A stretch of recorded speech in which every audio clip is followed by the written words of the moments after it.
Você já teve algum sonho erótico? Aquele sonho que você estava fazendo sexo com alguém e parecia ser muito real? Pois saiba que isso é muito mais comum do que você imagina. Os súcubos e íncubos são entidades que aparecem na Bíblia, em tradições ocultistas e até em relatos mais recentes de projeção astral. Elas se plasmam exatamente da fisionomia que mais gera atração no seu subconsciente para ter relações sexuais com você. Se você prefere mulheres morenas e gostosas, pois é assim que elas vão se apresentar. Ou se você tem atração por homens loiros e sarados, é assim que elas vão parecer. E nesse vídeo, além de descobrir tudo sobre como funciona o sexo com essas entidades, você vai descobrir como ter mais lucidez durante a noite, para que essas experiências se tornem mais real do que a própria realidade. Como é que é transar no plano astral? Muito melhor do que aqui, inclusive cientificamente. O orgasmo mais forte que tem é aquele que você sonha e acorda sentindo fisicamente. Nada é mais forte que ele. Mas Só tome cuidado com uma coisa, porque por mais que pareçam atraentes e sexualmente convidativas para você se divertir no plano astral, elas são armadilhas. Elas se alimentam da sua energia vital, especialmente da energia sexual. Quanto mais você se envolve, mais fraco você volta. Para muitos, esse é um preço a se pagar pelo intenso prazer. Para outros, essa é uma das maiores tentações espirituais que um homem precisa vencer, pois mexe diretamente com o nosso instinto mais incontrolável, a energia sexual. Aí eu fui dormir com um certo fogo serpentino, né? Quando eu acordo com uma sujeita, véio. Pensa na criatura, dessa vez, súcubus, tá? E foi uma figurinha assim, impressionante. Ela tava seminua em cima da cama. Aí eu enganei ela e falei, vamos ali pra fora, que eu tô perto do corpo. Aí quando eu fui lá pra fora, achei que eu ia dominar a situação, ia conseguir me defender. Eu falei, caramba, rapaz. Ela caiu pra cima de mim e eu tava com aquela energia sexual que eu fui dormir. Eu desfaleci ali e gostoso ainda.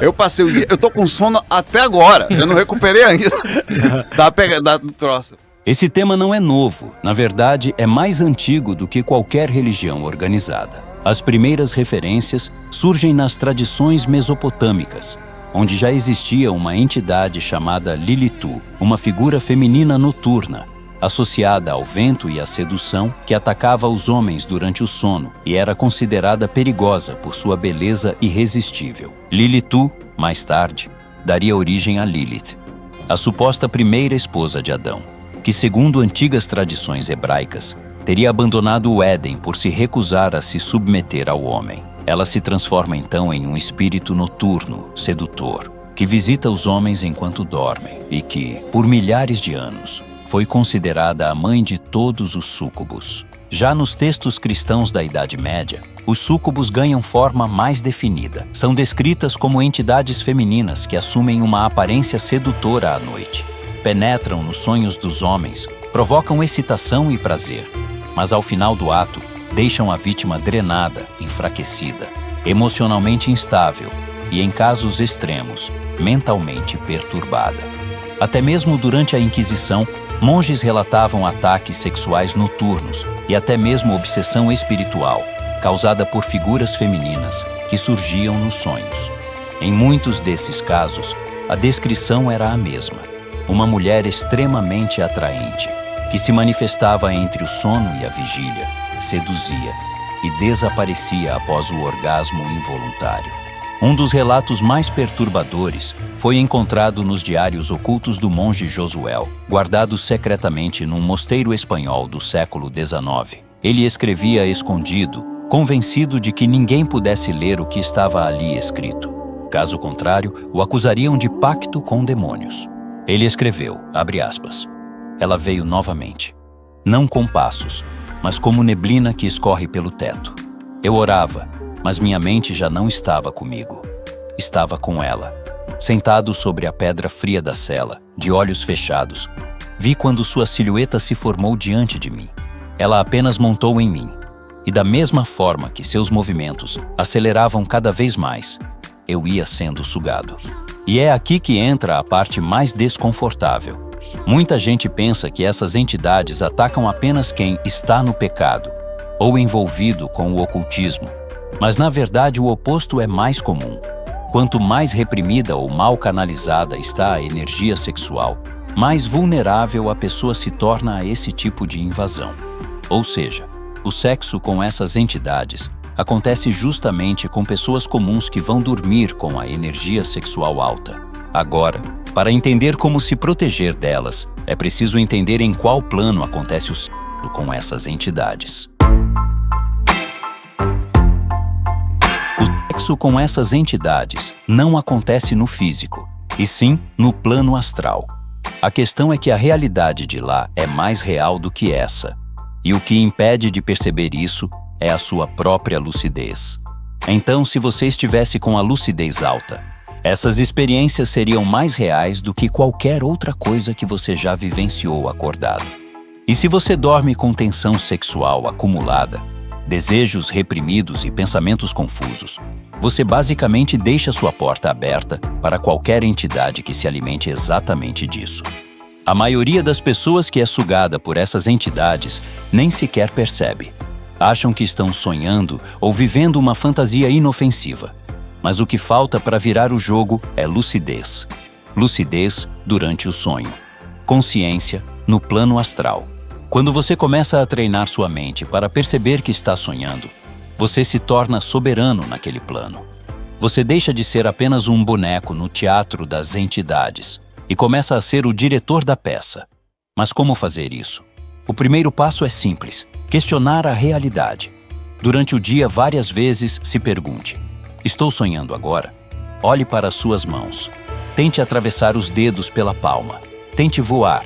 Quando você faz isso várias vezes por dia, sua mente cria o hábito de também fazer isso nos sonhos. E no momento em que você tenta e percebe que está sonhando, é a hora que a lucidez é ativada. Segundo, ancore sua consciência antes de dormir. Antes de deitar, afirme com força: esta noite eu vou perceber que estou sonhando.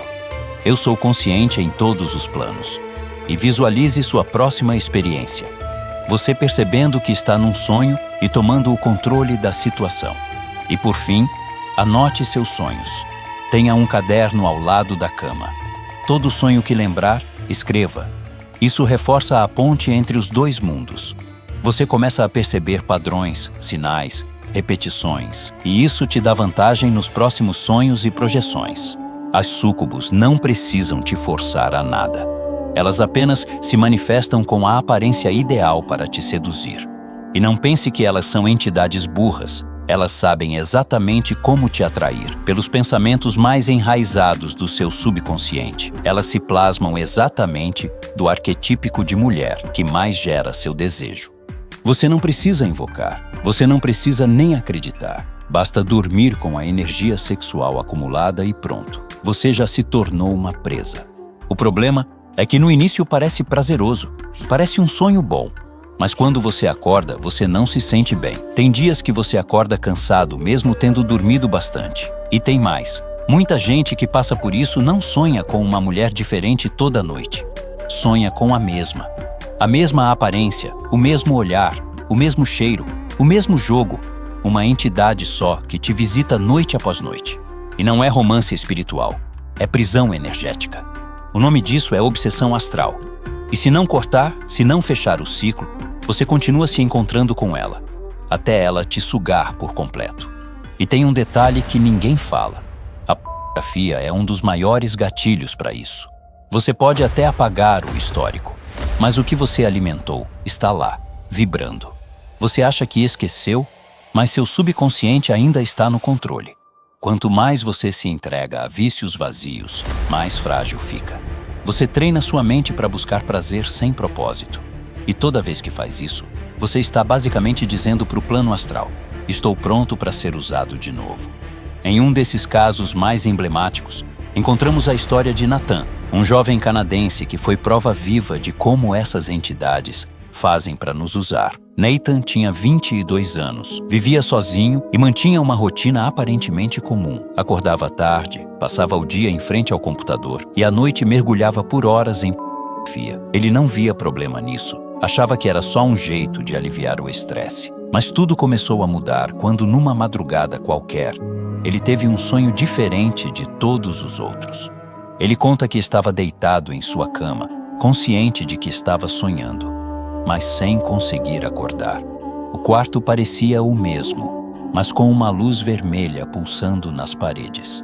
O ar estava quente. Ele sentia uma presença. Não via nada, até que ouviu uma respiração suave e feminina vinda de trás. Quando se virou, ela estava ali. Uma mulher com um corpo perfeitamente esculpido, pele morena dourada e olhos que não piscavam. Ela não falava, só olhava fixamente, como se conhecesse cada pensamento dele. E o mais perturbador, era exatamente o tipo de mulher que Nathan sempre buscava nos seus vídeos. Cada detalhe, cada traço, como se ela tivesse sido esculpida diretamente do seu histórico de busca. Ela se aproximou sem dizer uma palavra. Montou sobre ele com uma suavidade quase sobrenatural. Nathan não conseguia se mexer, nem resistir, mas também não queria. Ele sentia prazer, o maior prazer que já havia sentido. O toque dela não era físico, era elétrico. Cada parte do seu corpo parecia em chamas, vibrando, como se estivesse explodindo por dentro. Ele gozou ali, no plano astral, sentindo cada toque, cada movimento, como se o corpo dele estivesse presente fisicamente. Mas não era. A textura da pele dela era quente e pulsava energia. O cheiro, o som, a pressão do corpo dela sobre o dele, tudo era real. Mais real do que qualquer relação que ele já tinha tido no plano físico. Mas no exato instante do orgasmo, ela sumiu. Nathan acordou como se tivesse sido drenado, suando frio, com os músculos tensos, como se tivesse atravessado um pesadelo e um êxtase ao mesmo tempo. E o pior, ele se sentia culpado, como se tivesse feito algo errado, mesmo sem entender o quê. Só que essa visita não foi a única. Na noite seguinte, ela voltou. E voltou de novo.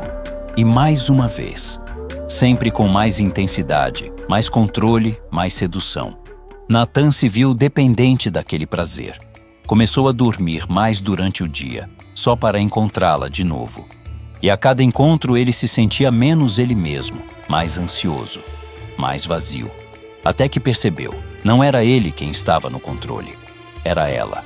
Aos poucos, Nathan começou a definhar. Tudo começou com o básico, perda de energia. Acordava sempre mais cansado do que foi dormir. Mesmo após 8 horas na cama, se sentia drenado. Isso porque enquanto o corpo descansava, o espírito era sugado. Ele só percebeu quando mesmo pequenas tarefas como tomar banho ou ir ao mercado começaram a parecer um fardo. O magnetismo desapareceu. As pessoas pararam de notá-lo. Mulheres não olhavam mais como antes. Era como se sua aura tivesse sido apagada. A vitalidade sexual que antes o fazia se sentir vivo, criativo e cheio de ideias, foi virando um vício escondido e uma prisão invisível. Ele precisava da entidade para se sentir acordado. E quando ela não vinha, sentia abstinência. Era como uma droga que oferecia prazer imediato e cobrava com juros na alma. O dinheiro parou de circular. Projetos empacaram. Oportunidades minguaram. Clientes desapareceram. Sem energia vital, não há poder de atração. Por isso que agora vem a parte mais importante do vídeo: como se proteger. Para início de conversa, você precisa entender que a beleza dessas entidades é uma cilada. Se você acha que está se relacionando como uma mulher muito atraente, não poderia estar mais enganado. Elas se disfarçam de mulheres perfeitas, porque sabem que assim é mais fácil de te pegar. Mas a forma real é horrível. Corpos deformados, olhos vazios e aparência putrefata. Então, meu amigo, não caia nessa. A melhor forma de se proteger é não indo dormir com a energia sexual alta. Para isso, afogar o ganso pode ser uma saída, mas jamais assistindo pornografia e nem pensando em safadeza, pois assim você estará se tornando cada vez mais escravo dessa energia, fazendo com que ela sempre fique presa nos seus chakras inferiores, te tornando um verdadeiro animal sem inteligência, sem sabedoria e sem intuição. Ao invés disso, tente se masturbar pensando apenas em propósitos realmente importantes para você. Você pode usar do momento da masturbação para realizar o que as tradições ocultistas chamam de magia sexual, uma prática onde você estará canalizando a energia mais poderosa do seu corpo, a energia sexual, para atrair propósitos realmente importantes para você. Por exemplo, você quer manifestar uma quantia de R$100 mil? Então, durante o ato, imagine-se recebendo esse dinheiro, como se isso já estivesse acontecendo no momento presente. Assim você usará toda a alta vibração do prazer para atrair a realidade que você deseja. Lembrando que isso é só a ponta do iceberg, existem diversas outras técnicas e rituais secretos que usam da energia sexual para manifestar verdadeiros milagres em nossas vidas, como, por exemplo, os poderosos rituais sexuais egípcios, que eram realizados dentro até mesmo de pirâmides, ou os rituais sexuais secretos das bruxas, que escandalizaram tanto a igreja na época, ou até mesmo as clássicas práticas tântricas. Então, para o seu entendimento desse vídeo estar completo, a solução que eu encontrei foi tudo que eu não pude mostrar abertamente por aqui, por razões de censura. Eu reunir todo esse material secreto em um super e-book que está no link aqui embaixo na descrição. É um material que vai transformar completamente a sua vida por um valor simbólico, que é menos de 1% do valor que eu gastei para aprendê-los ao longo de todos esses anos. Então, eu te espero lá.